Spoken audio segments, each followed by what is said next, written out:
Atlantique, c'est le nom du tout premier roman de Marie Lassire. Journaliste d'origine bretonne, elle a grandi au Havre.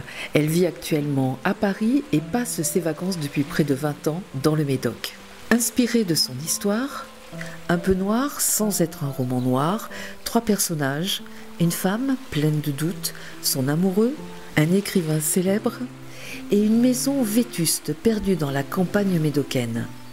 De Naujac aux plages de Montalivet, de Quérac au petit port de Thalès, c'est dans un Médoc bouleversant et déroutant pour Marie qu'elle a construit été après été son tout premier roman édité chez Plon.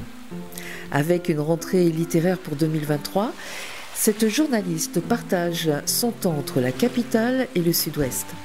C'est à Montalivet, à la terrasse d'un café tout près de l'océan, que j'ai rejoint Marie Lassire pour découvrir la femme, l'auteur et son premier roman Atlantique dont elle me parle avec passion. Pour moi, Atlantique, c'est un portrait de femme qui se bat.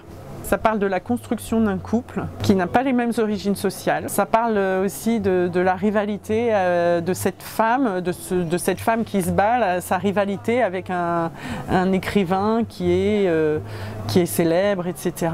Elle-même n'est qu'une primo-romancière. Quand même, il y a une sorte de huis clos du couple.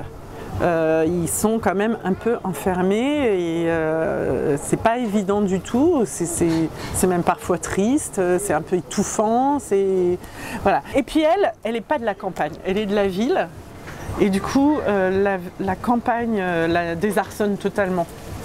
Un jour, il se promène sur la route à pied et il voit un panneau avec écrit « La bouquinerie », un panneau en bois. En forme de flèche, c'est écrit « La bouquinerie ». Et là, ils vont découvrir une bouquinerie en pleine Cambrousse. Donc un monsieur qui vend des livres dans sa bouquinerie. Mais il se trouve que cet écrivain, c'était Eric Holder. À l'époque, quand il m'a dit « je m'appelle Eric Holder », le nom me disait juste quelque chose, c'est tout, mais il m'a dit « je suis écrivain ». Moi, dès que je vois un écrivain, je suis un peu impressionnée, etc.